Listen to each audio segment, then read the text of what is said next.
Are you looking at buying an Instapot, but you're thinking maybe there's something better out there? I may have just the solution for you today. Hey guys, welcome back to another Slightly Rednecked video. Again, my name's Chris.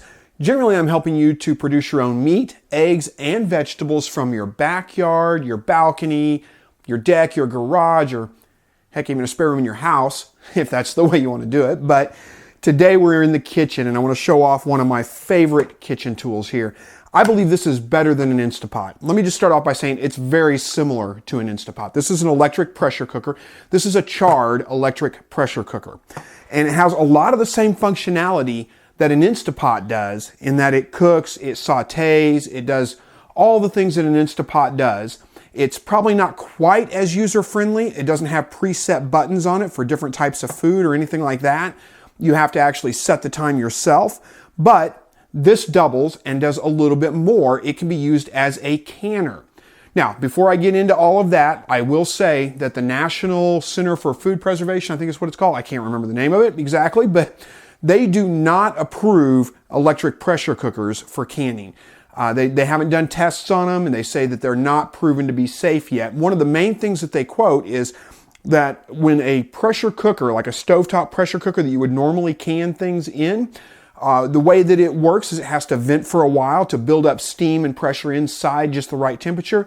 Then you put the weight on, that seals it off, and that keeps the pressure where it needs to be, and that's how it works. One of the things that I do, I don't have any problems canning in this pressure cooker, and one of the reasons I trust it is because it works the exact same way. Let me take the lid off and I'll show you what I'm talking about.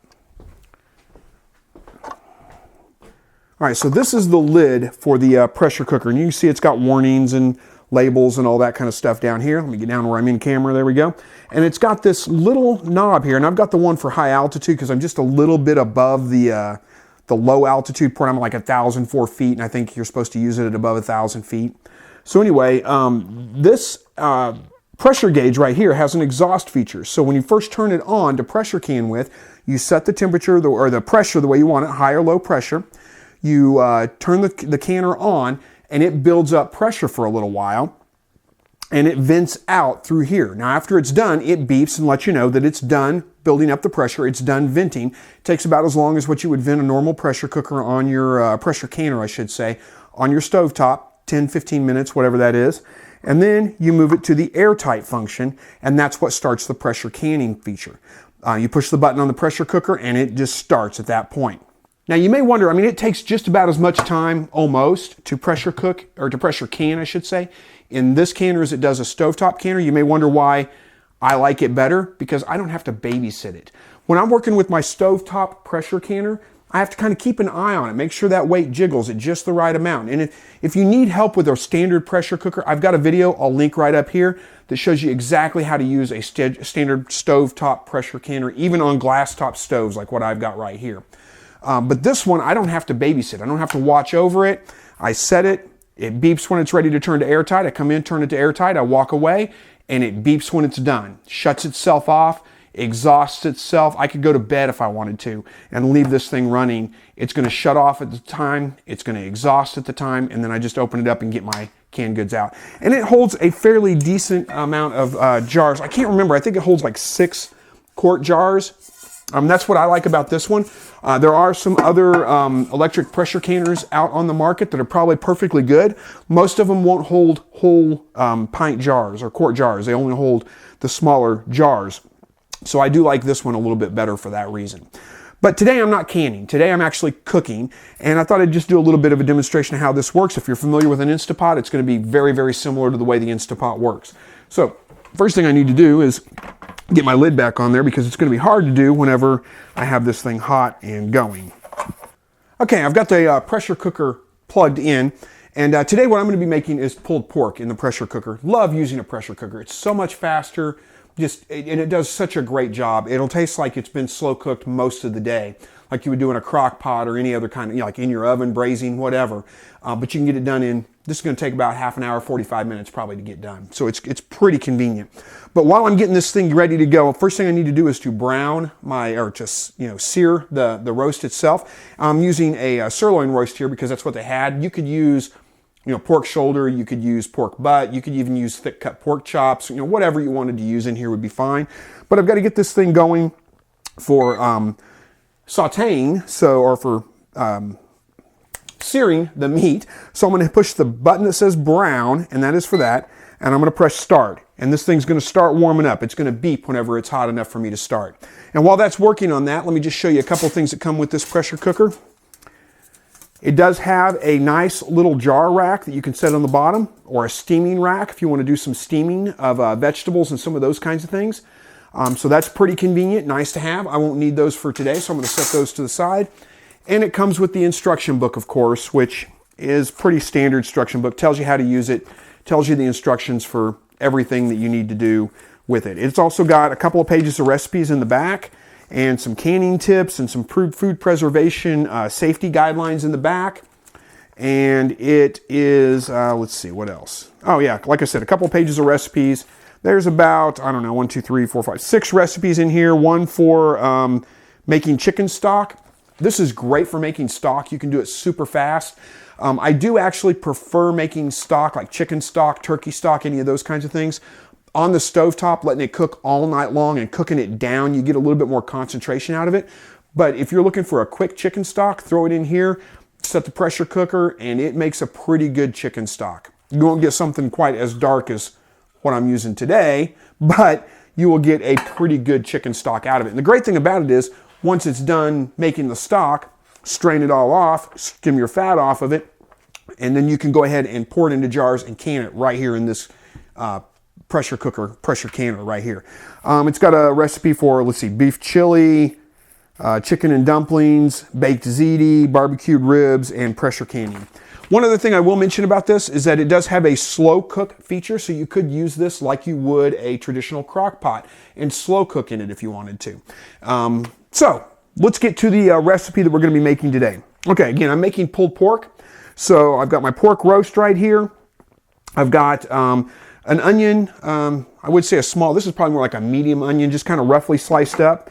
I've got about 5-6 cloves of garlic, kind of roughly chopped. And then I've got about a 1/3 cup of turkey stock. Now you can use any kind of stock you want. I do believe that when you're cooking in a pressure cooker, it's good to have some stock in there. You're not going to have the slow cooking, so it's good to have a little bit of extra flavor. Turkey chicken stock goes really well with pork, but you could use beef stock if you wanted to. So that would work pretty well. This is a 1/3 cup of turkey. This is smoked turkey stock, actually. It was smoked turkeys that we went ahead and made stock out of after Thanksgiving. And let's see, what else did I put in there? A 1/4 cup of maple syrup, a tablespoon of soy sauce, and a tablespoon of Worcestershire sauce. And that's going to be my sauce that I'm going to use. First things I'm going to do is salt and pepper this pork roast, and then we'll get to browning it whenever the pressure cooker heats up. Okay, while we're waiting on this to heat up, I will point out a couple of things. You've got the water bath or steam setting right here. You've got your low pressure, your high pressure for whenever you're pressure cooking, pressure canning. Your time settings, you just adjust the amount of time. This is the one thing that where the Instapot probably wins out. I believe it has some preset settings. So like if you want to cook chicken, if you want to cook beans, you want to cook whatever, you just push the button and it does it. You'll have to actually look up the time that it takes to pressure cook something like that, and then push the buttons and set the timer itself. That's not a big deal to me, but it may be to you, so that may be one reason why an Instapot may win out over this. I will make a correction. I said this was a Chard. It's no longer carried by Chard. It's carried by Carey, C-A-R-E-Y. And I will put a link up. Well, no, I'll put a link in the description. There we go. A link in the description where you can actually pick one of these up. Just fair warning, it will be an affiliate link. So if you buy through that link, I will probably get $1 or $2 of that. No extra cost to you, but if that bothers you, you can go look it up on your own and buy it. The company used to be Chard. They switched over to Carey. And I don't know if Carey bought I don't know the details of that, but it's the same pressure cooker that Chard used to sell. So anyway, my mistake on that. And it should be just about getting to temperature now. Okay. I made a mistake. I forgot. When I set this on the brown function, I just got to wait till it gets hot. I don't have to wait till it beeps or anything like that to get started. So we're good to go ahead and start browning. And now I am going to add, they say it's not necessary to add any oil or fat, but I'm going to add, I don't know, a couple tablespoons of some olive oil in there. I do believe that makes meat brown just a little bit better. Make sure that it covers the inner pot all the way around, and we should be good to go. And then it's just like browning in a skillet. I'm just going to place the meat right in the inner pot. You might be able to hear it sizzle just a little bit. We'll get you a shot inside there. There it goes, and it is cooking, sizzling away and browning. All right, now this is going to take a while. We're going to let this go for about 5-6 minutes on each side of the roast to get it good and browned. So I'm not going to make you watch me for 15 minutes while I do all that stuff. Instead, we'll just come back as soon as I've got it completely browned, and we'll go from there. All right, so this roast is browned now. I'm going to get it out of the pressure cooker and set it off to the side, let it kind of cool down so I can handle it here for a second. And while that's doing that, see, I'm going to add just a tad bit more oil to this pan, this pot. Don't really need it, but I like a little bit of oil in there whenever I do saute things. I think it just makes them taste a little bit better.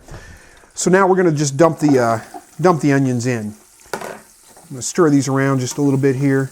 Let these saute and cook down for, I don't know, maybe 5 minutes, something like that. And then we'll come back here and show you the next step. All right, so the onions are looking pretty good. They've been going for, I don't know, 4 or 5 minutes, something like that. Starting to get a little bit browned. So now we're going to go ahead and dump our garlic in here. Now, the garlic's not going to take long at all. You only want to go, probably 30 seconds, a minute, something like that. Stir it around in there, and just until it gets aromatic, you can smell it real good. And then it's pretty much done at that point. Like I said, not going to take very long at all. I can already smell it. So the next thing I'm going to do here is deglaze my pan. I'm going to pour in a little bit of my chicken stock mixture. Not all of it, just a little bit. And scrape up all that good stuff off the bottom of the pan here. And, oh, it smells fantastic already.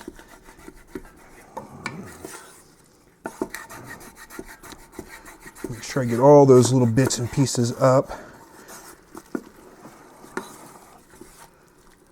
That looks pretty good.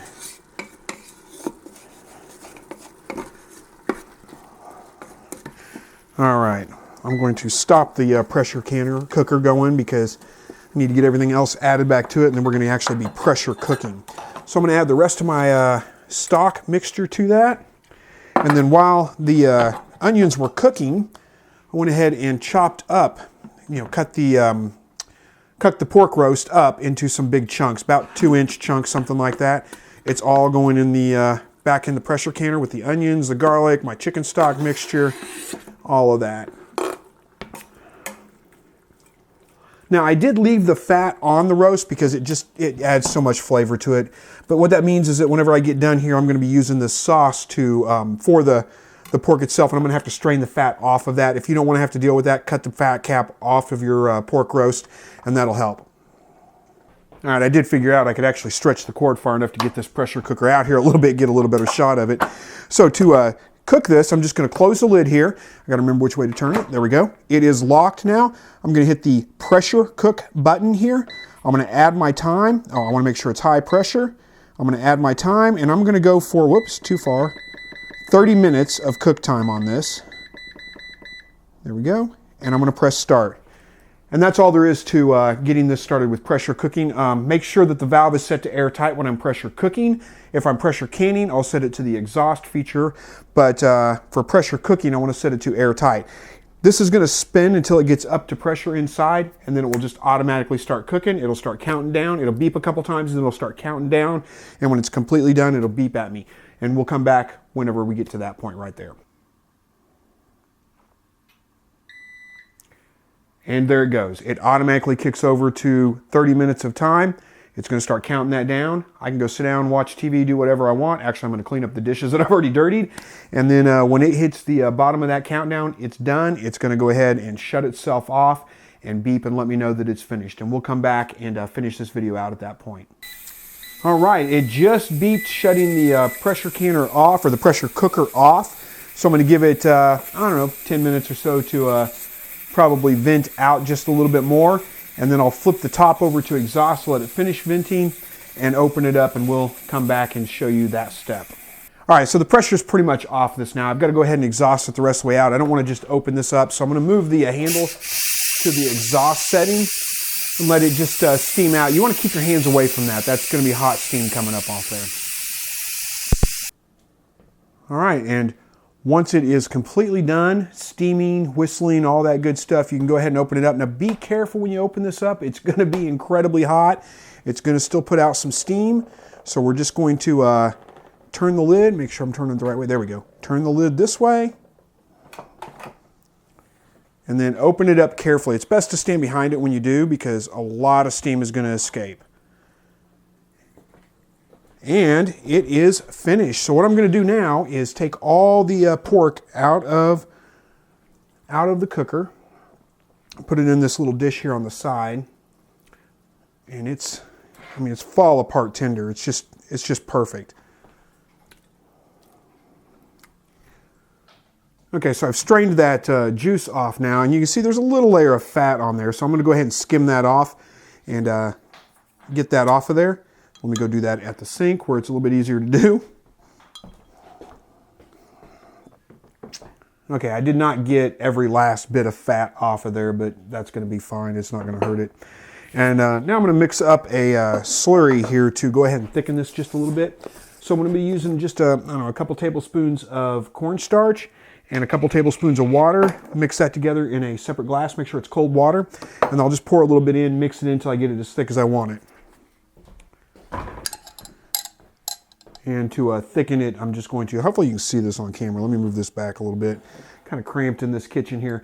And to thicken, I'm just going to pour in, I don't know, maybe half of that. It's going to be fine. Stir it around real good.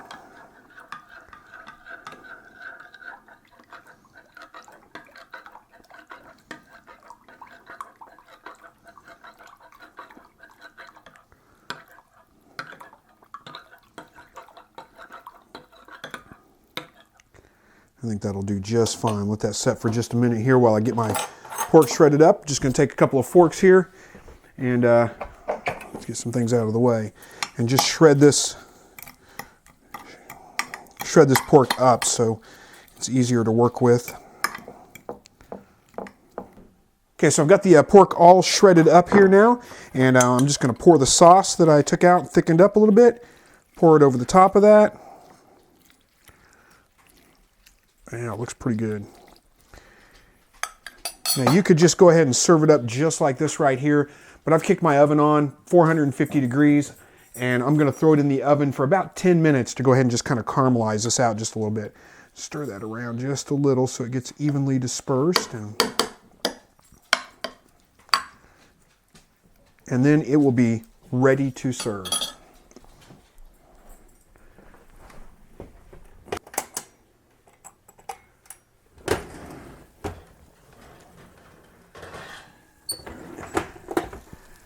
And you can see, hopefully you can see kind of what sticking it under the broiler for a few minutes does, just kind of caramelizes the top there. And it is ready to serve up at that point. Tacos, here, let me get back in the camera so you see what we're talking. You know, tacos, pulled pork sandwiches, however you want to serve it, you can just eat it straight the way it is, and it's good. It's very good. So anyway, hopefully you guys enjoyed this video. You might understand why I like this a little bit better than I do the Instapot. Instapot's a great pressure cooker, but I like the versatility of this being able to can in this one as well. Thank you so much for watching this video, and as always, God bless.